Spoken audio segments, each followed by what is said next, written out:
What's up, dudes? So, after making this last video, or not this last video, this one, events of the KT boundary more than an impact, it occurred to me I should try to do the same for the Permian, which has taken me down. I read this, generally went through the observations, which led me to realizing, okay, like this is good.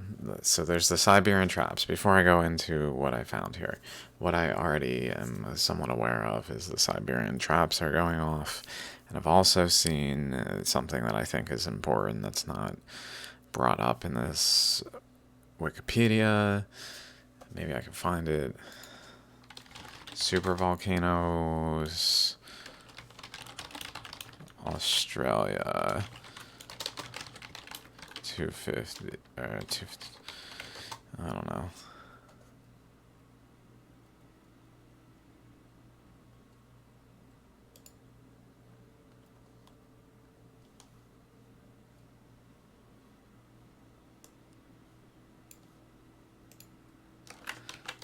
Australia.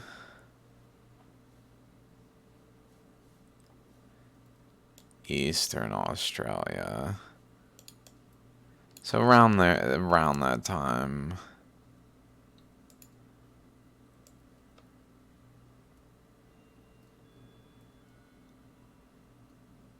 So there's that going on. There's the Siberian traps. There's Australia's eruptions going on. But then, just like the KT boundary, where there's all these things going on, the Permian also, it seems, is packed full of things going on. Let's just go up. Cause, hypotheses about cause, pinpointing the exact cause. So what's interesting about this one is it's way harder to pinpoint. Well, at least we haven't, like, not to say that with KT boundary we actually successfully have, but we say Chicxulub, but with that one, this one we don't really say. We're just like, there was an extinction there. It was a long time ago. We're not sure what happened, but there was the Siberian traps that gets mentioned a lot. And then apparently there's all these other things that are like in the discussion somewhat, but I'm not sure why we haven't really attached onto like a solid answer at this point, because we seem to do that for everything. Yes, it's this. Maybe kudos for not doing that in this case, but maybe it might be happening. I don't know. Anyway, besides the point. I'm going to go ahead and do that. So let's go ahead and do that. Volcanism, yeah, Siberian traps.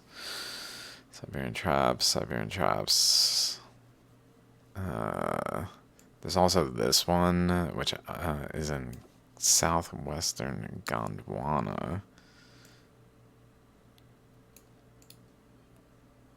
Maybe let's look this up real quick.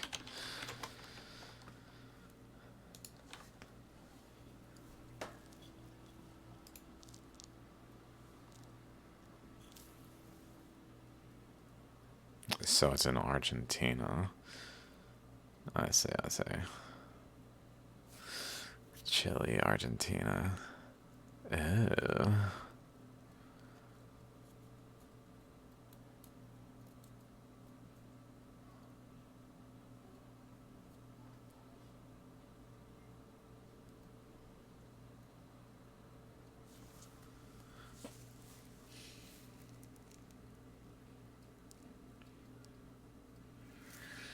Huh. It's almost in that place where all those earthquakes are in like a straight line. I don't know. I don't know. Let's see.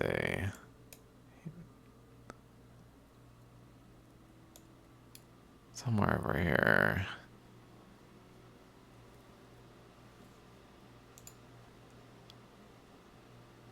I guess starting at that thing and going to, interestingly, this nub. That nub seems relevant, this thing. There it is. From the map, it looks like this. It looks a little, it's really weird. It's just this little nub.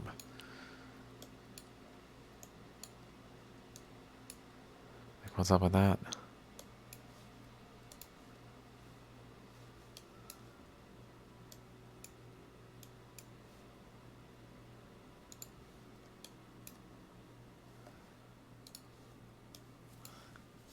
So it kind of goes from that nub to about here, I guess.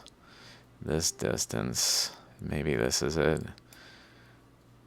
Generally speaking, going out around there.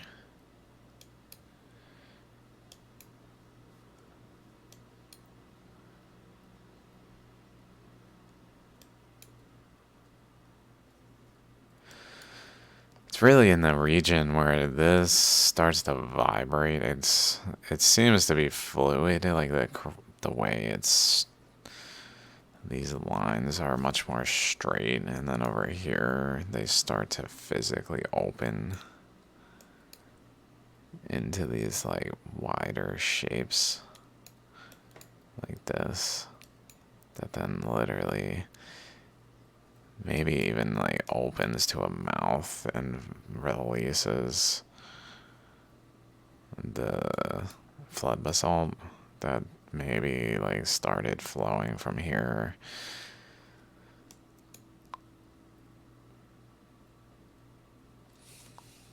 It's like a snake, rat on roll. Okay, let's keep going. So there's that going on in that time frame, apparently. There's methane clathrate gasification. I don't know. But what I found interesting about this is found worldwide evidence of a swift decrease of about 1% in the carbon-13, carbon-12 isotope ratio in carbonate rocks from the end Permian. I thought decay rates were constant.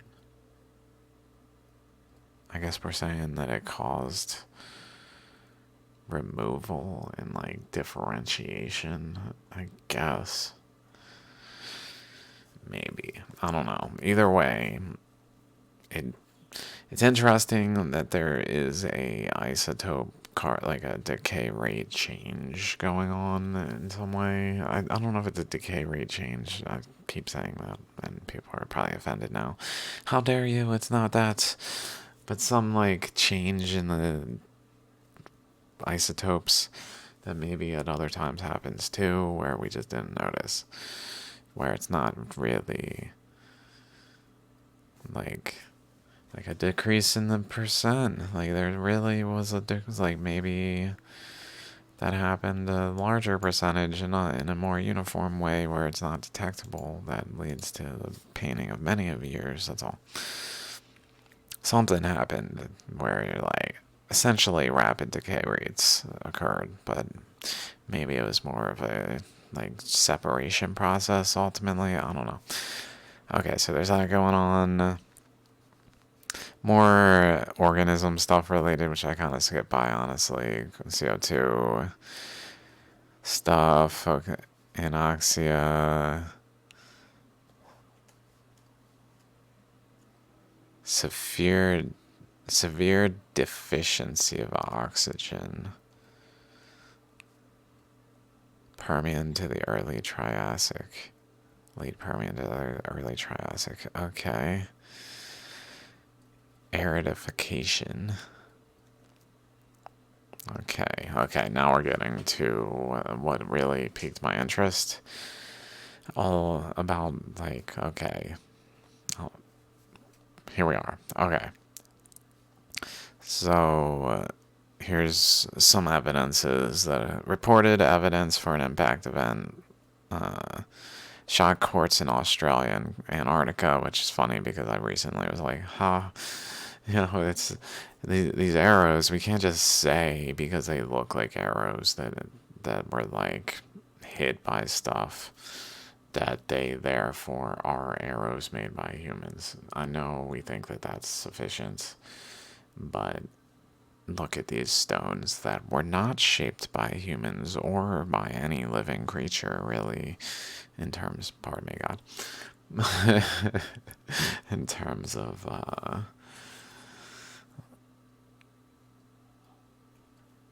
what was I talking about? Yeah, the arrows. I was like, why was I talking about shaped by humans? Arrows, yeah. But then we like hand wave everything that looks like an arrow. At some point, we start seeing things. Oh, it looks like an arrow. Like it could have just be some broken chunk.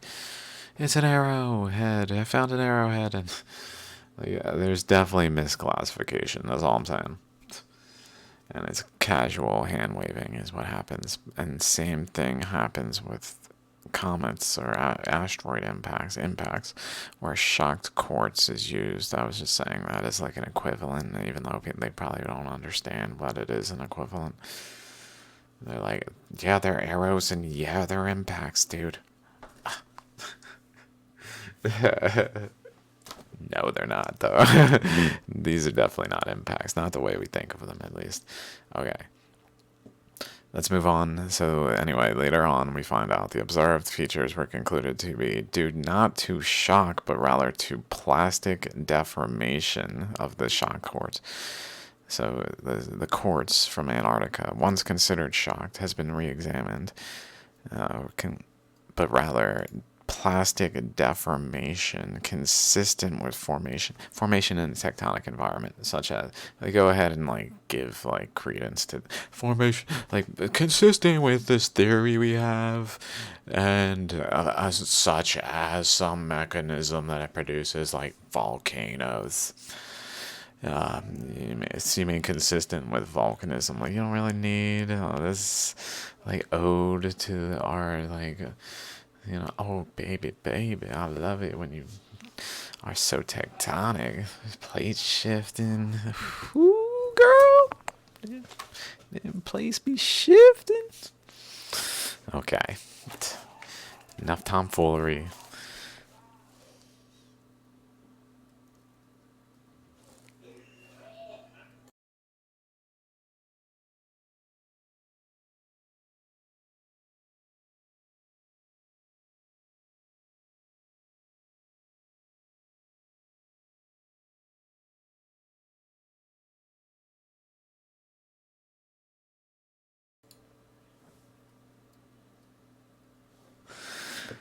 Okay,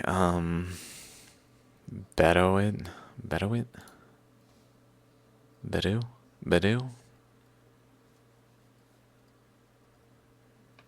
I'm an orange moon. Sorry, that's all I got. So apparently it's here in this area, and I looked it up.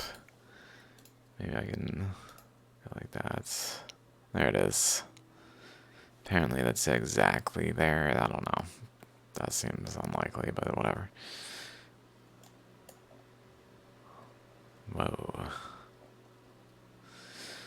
But interestingly, it's on basically on the coastline, just like Nader Crater is over here, Shiva Crater's over here, Chicxulub's over here, there's several here, several here. They're all over the place on the coastline. There's one over here, I believe. One here, one here. Okay. So there's that one. This one. Badu. Which is proposed to be in. Let me see if I found something. They said 250.1 plus or minus 4.5. I don't know if, yeah, that's somewhere on here. I just Wikipedia'd at this point. I mean, maybe I can click this. Let's check it out and see how. Oh, solid, good reference. Okay, it's okay. I'm just doing like a first pass, like seeing what comes to light. Like for sure, I'm finding things, so that's good. Okay. Um, Hypothesized 480 kilometer. This is one of the reasons it's like denied. It's too big. Can't be. Okay. Wilkes Land crater of East Antarctica. So this one, don't think I found a date on it. I think the date is 250 to 500 million. Like it's not well dated. Uh, is what I saw. Speculate that the impact and associated crater may have contributed to this separation.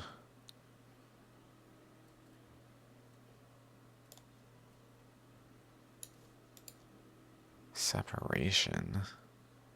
If they're saying it may have, oh my god, may have contributed to the separation.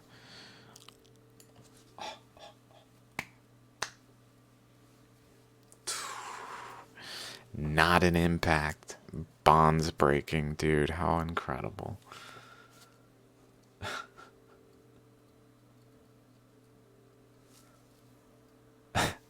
Crazy. Oh, wow. Okay, so that's going on. Antipode. Also, I was trying to. It's so hard to find freaking expanding Earth map. It's hard to find like this.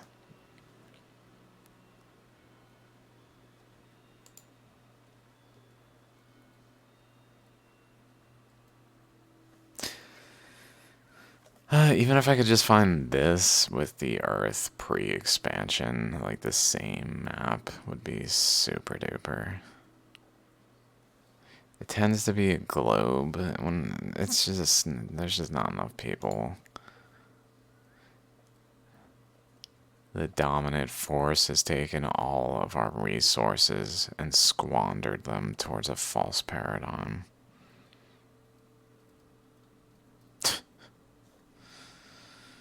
Oh. Interesting, this comes up. This looks highly related.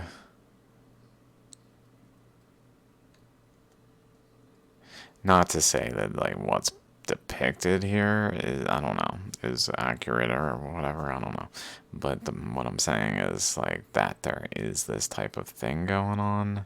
I was thinking if we can see patterns like this, like boom boom boom boom boom, like in the data of where the impacts are, where the bonds are breaking and new equilibriums are being established.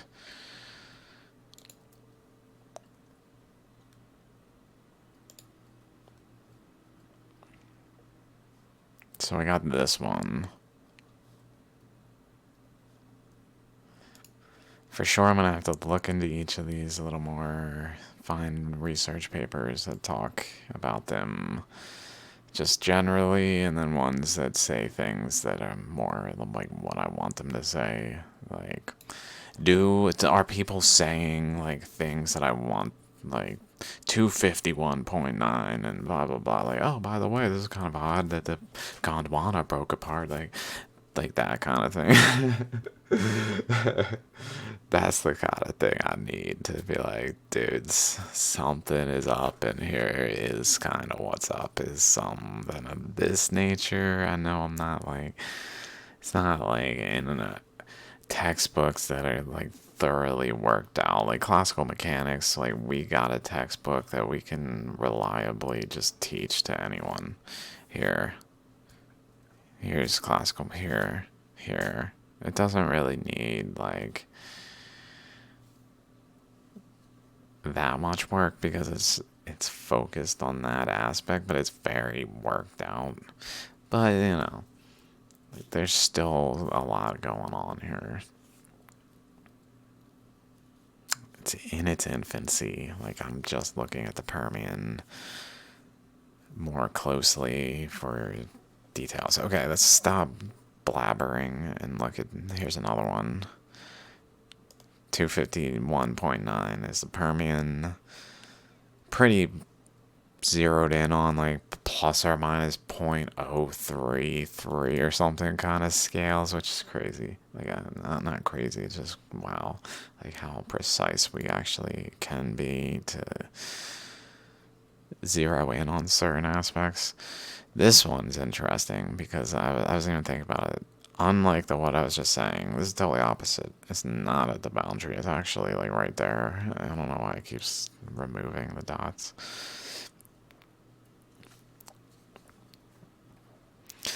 Okay, so then I kept going. Da, da, da. Here's another one.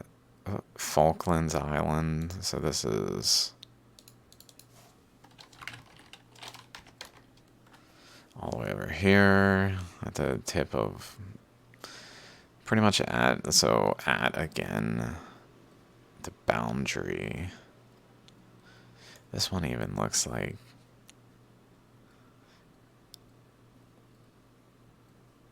maybe it's related to like it like literally exploded here and pushed the boundary out in some, I don't know.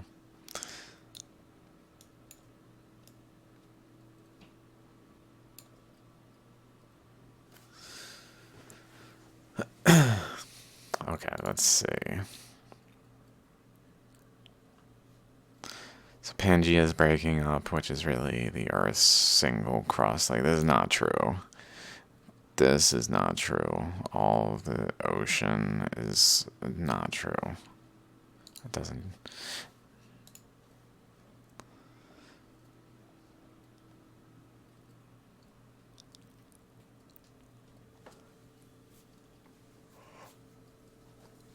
The Earth did have an ocean, though. It's just the pre-existing crust of this crust. The crust that is Pangea had an ocean atop portions of it, especially here. Like right here. I know right here. Maybe not Greenland, I'm not sure exactly the boundaries, but especially here. And probably pretty much like there. Maybe even stretching over, I was thinking, into a portion here.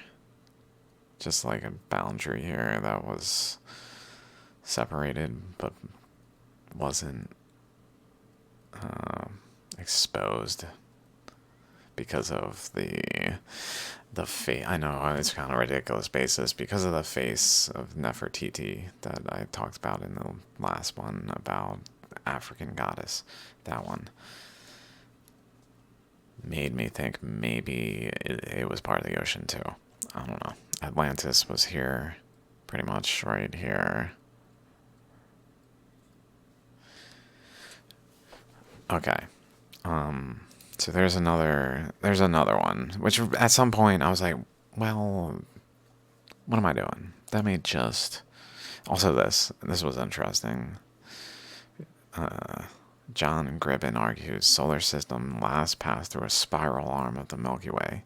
So this made me think like maybe there's some really deep connections to cosmos that I'm not picking up on yet, but maybe this type of thing will like be like over this way and I'll understand better because I feel like it's almost like the Earth's energy flow is tied, like the Milky Way's energy flow is tied to this attack on Dwarka. I don't know. Like, it doesn't make sense for like someone to attack a planet with a vortex weapon and then for the Milky Way galaxy that it's part of to have any reflection in the process. Like, it doesn't. It almost seems like there should be a disconnect at that point, like off of the planet.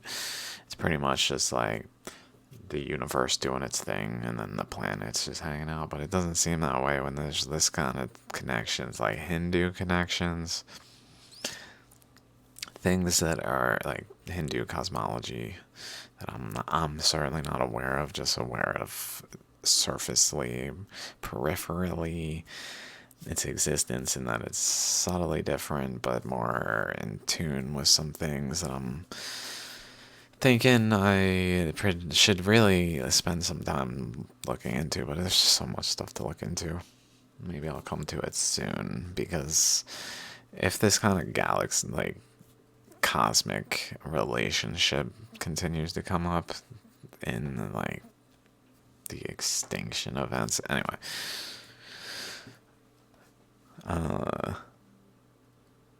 combination of causes. Okay, so then at some point I was like, well, why don't I just do this? Go here. List of confirmed and possible impact structures. Cool. Okay, so 3 billion years. Greenland, Canada. So we got stuff going on. I wasn't that interested in this time frame up until around here. Around here.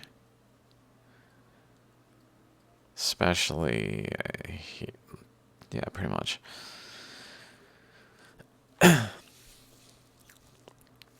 Anything this way is before the Earth expanded. At least this time, maybe it expanded previous times, like here, and then a previous time here. Like it formed here, and then expanded here, and then expanded here. Something like that, I don't know. Because my interpretation is it forms as Venus, or as Mercury. I know. Mercury is kind of like these ones. Canada, South Africa, Greenland have like Mercury constituents that then get accreted onto the crust by Venus planetary supernova that then leads to formations in a intermediary time when it becomes Venus and transforms from Mercury. I know. Mercury, the messenger god video of mine to get some more details. And everything else that's related to it, unfortunately. And then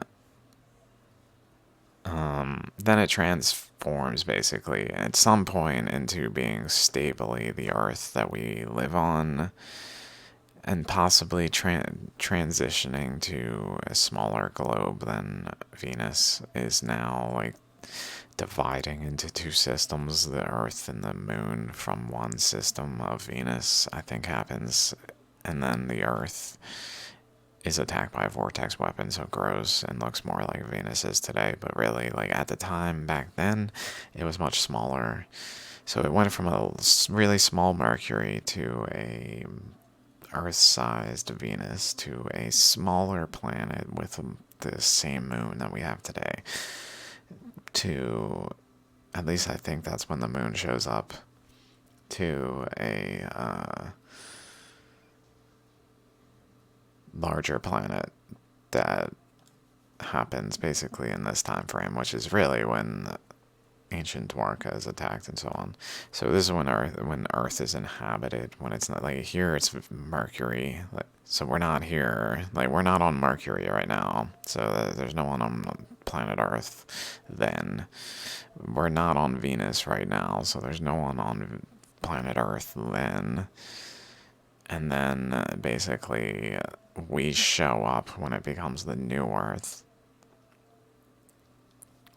around here, and then shit hits the fan, and next thing we know, the Earth is being attacked by a vortex weapon and truly being sent back into the Stone Age and restarted. The reset button has been pressed, and the knowledge must be regained, and we must walk the path once more because we've forgotten the importance of the like fundamental things that got us there in the first place, and just began to take shortcuts and things because we could.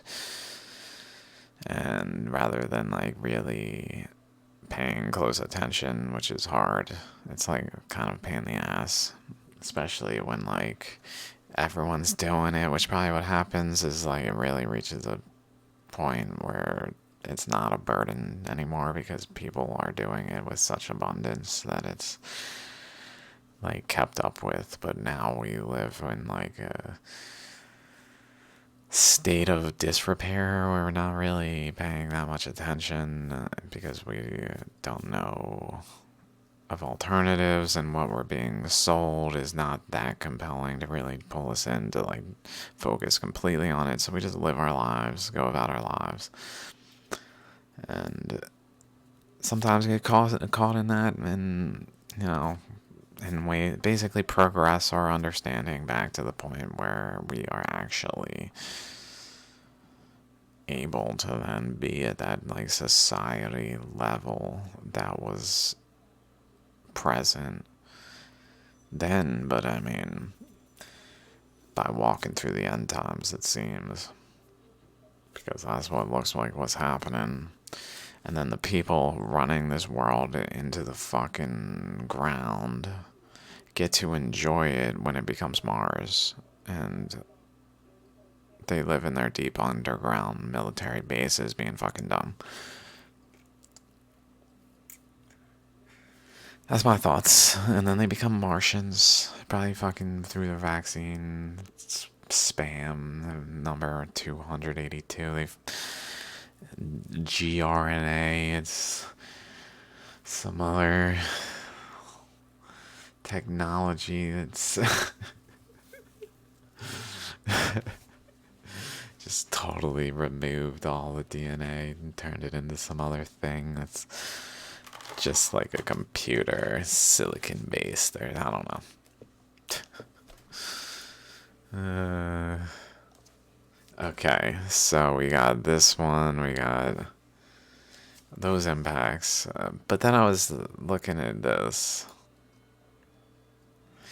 and I noticed, okay, if we start the expansion process, and I would recommend, if you don't know what I'm talking about, to watch my Earth's Undercurrents video.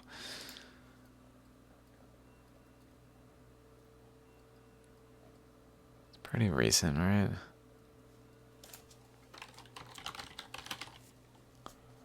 Earth's Undercurrents, this one. To get an idea of why this list is so interesting, starting around, this is where I generally believe the Earth was attacked by a vortex weapon around 650 million years radiometric dating. And then it began to show significant signs of the process at the Cambrian explosion, which is really around here where a lot of things started to die. Where is the Cambrian explosion?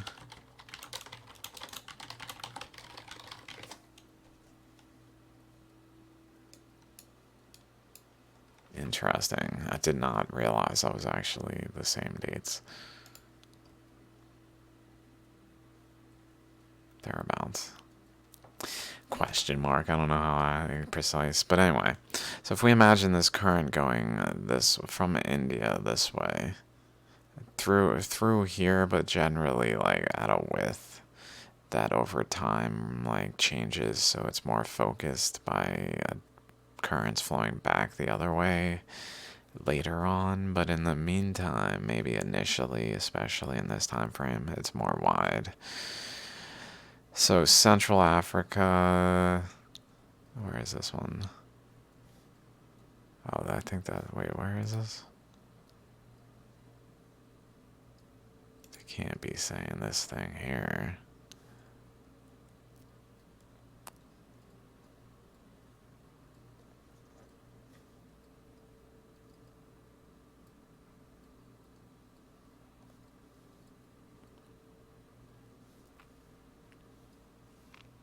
I guess they're talking about this.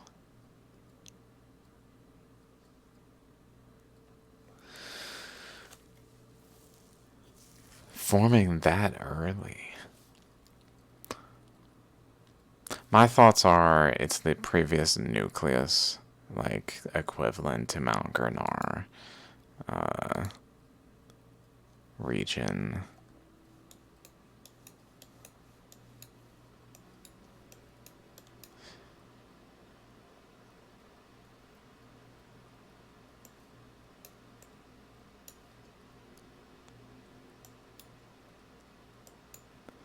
Maybe this region would behave similarly to this if like a puncture hole happened.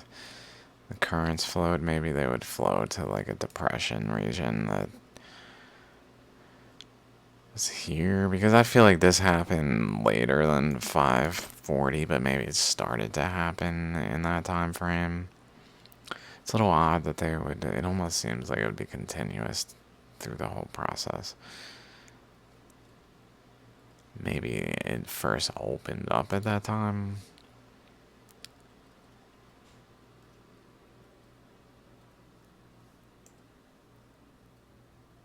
One theory points to a large igneous intrusion, meteor impact.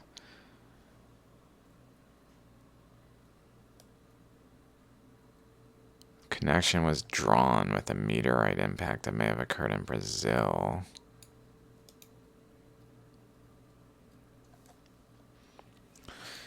Interesting. Mind you, impacts are bonds breaking between adjacent polygons. So let's keep going. We have Russia, Australia, or Africa, Australia. And then we start seeing United States, Canada.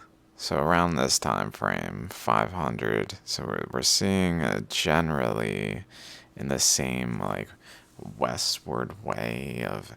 I don't see Europe, which is a little surprising.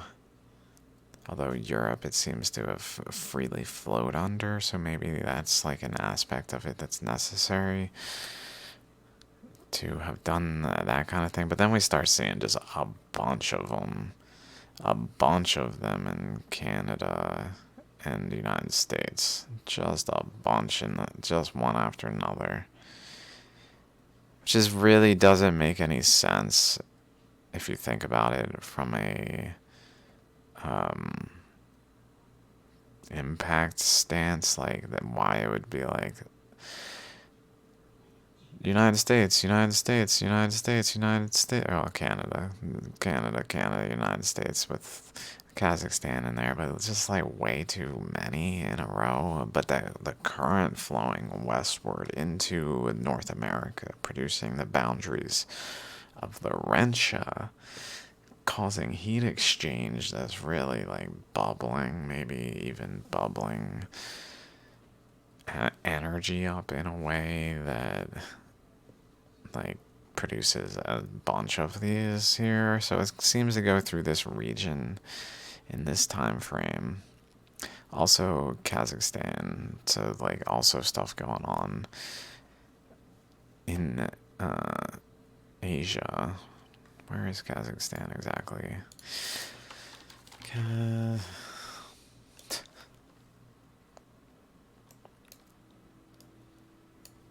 So here's the mantle puncture also stuff going on up here, which is basically here's the flow down and here's the flow up. So kind of at the resistance point, like somewhere, some boundary that's forming where the currents are flowing. It goes this way over through here, and heat exchanges with the ocean that was here, and then produces the boundary. So it kind of just has resistance that it's running into, which then probably produces eddies. Like if I was outside, some leaves on the ground, I looked over, the wind's blowing, there's a fence there creating a wall resistance, and the wind blows into the wall and then it gets kind of stuck there and it eddies.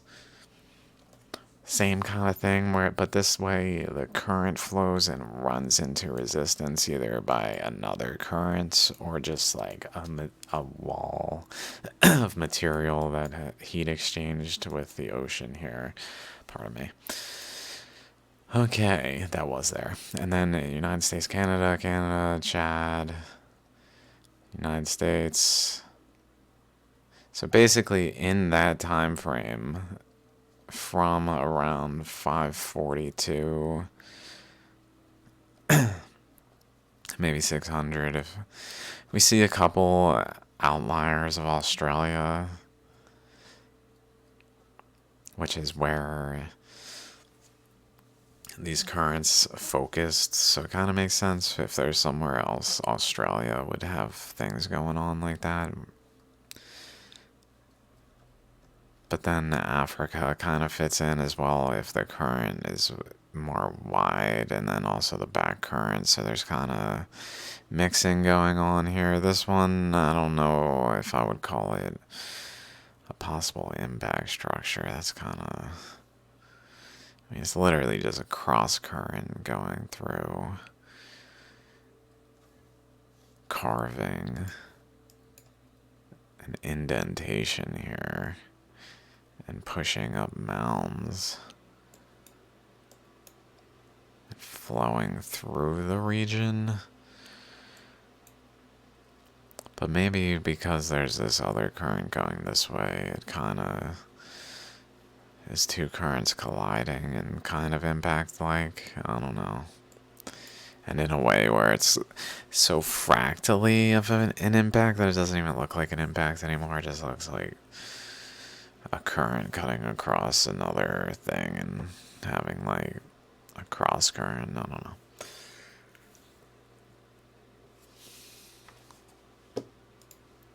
Okay, so what do we got? Passing those, we just go through all these though in that time, in that window, and then still in that window, we're seeing China. We saw Kazakhstan, significant amount of Australia, but mostly United States, Canada, Australia, Hungary is jumping in now. Scotland, where is Hungary?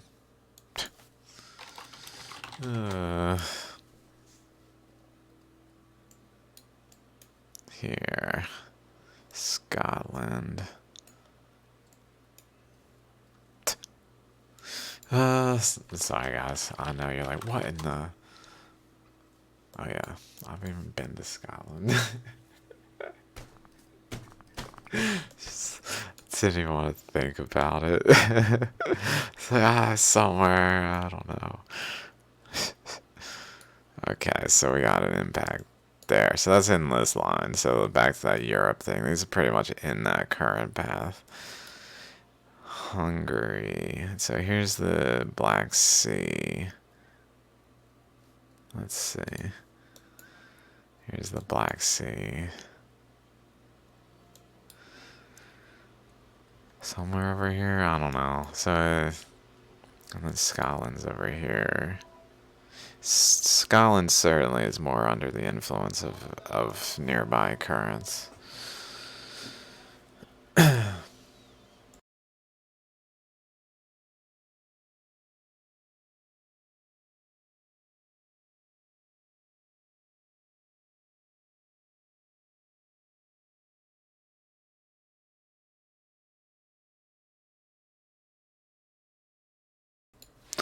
Okay, and then we got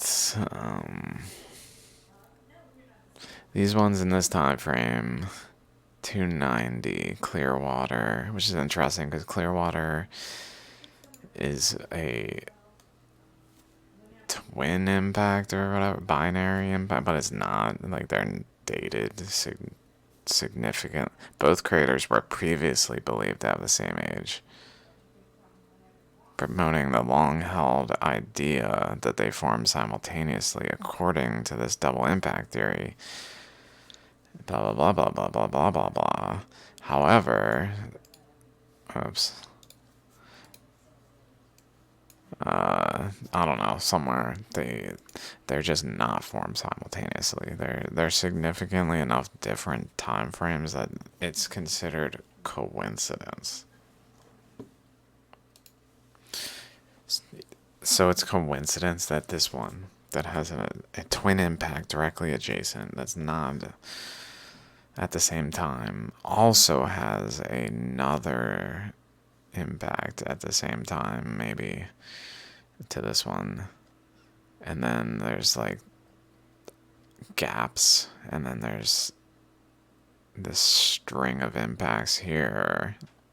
So we got another one in Kazakhstan to go with the Bedeau, the Araguaina, Wilkesland craters. Which one of them's here? The Falkland. There's that one. So there's a bunch of craters also just in this list. Things considered to be possible Permian-Triassic boundary impact structures, which I'm sure if I started looking around I could add to this list and make another video, and also do the same thing with Siberian traps and other things that are not the Siberian traps, because people know of the Siberian traps and consider it in the considerations, but there's other things that are not really just they're not talked about, no one cares kind of thing, because no one's realizing they're not impacts, and that they're really, well, some people are, but that they're not random, that their locations are relevant, their timings are relevant. So if we keep going, like, again, this kind of falls off in terms of how many there are, and then they spike again. And this is 128, kind of 120s is this time frame here, especially is when like Baja BC, kind of, like a lot of stuff starts picking up speed in this time frame. So I would expect there to be a surge in impacts here. I haven't scrolled down specifically. I know obviously there's Chicxulub and stuff, but there do seem to be a lot more in this window. And then they kind of, interestingly, they kind of die off at this time frame until like a little bit here, but like until about leading into Chicxulub time frame. Here's another one. I haven't looked around. Let's see if I got all these ones. Maybe that one. That is another one I didn't find a paper on. There's another one there, potentially. These ones, I know they say 70, but there might be papers that put them closer. Like, this is incredible. This right here. This too. I mean, there's this one.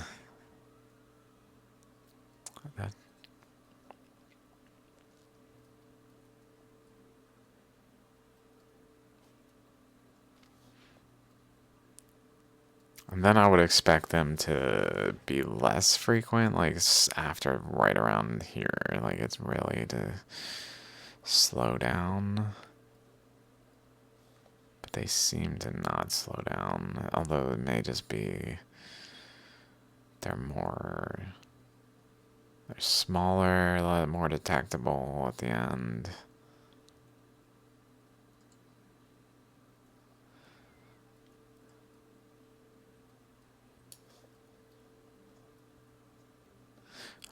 I don't like that excuse though. Is this diameter? Where's diameter? Diameter. I think the diameter does start to drop off pretty consistently. Hundreds, tens, hundreds, tens, ones. Much more smaller ones with the huge one there. That's huge. Kazakhstan seems to have a lot of these.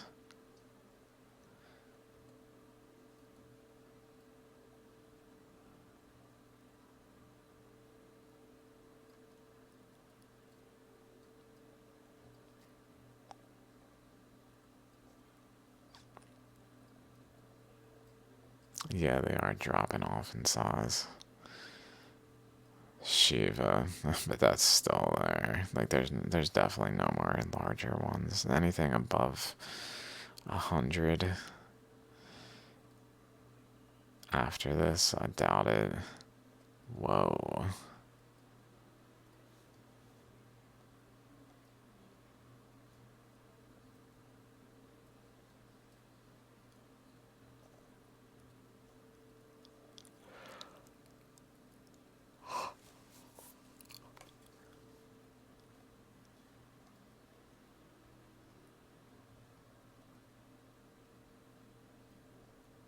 Definitely smaller, still pretty big. They're reaching 100. They did seem to drop off in size, but although it's possible, like for instance, this one. That's so crazy. How is that measured and be like that's kind of when the process was probably actually kind of happening just about. It's a little odd. Maybe it's just like an after effect that as time catches up, it shows more of like the exact actual time. I don't know. Okay, so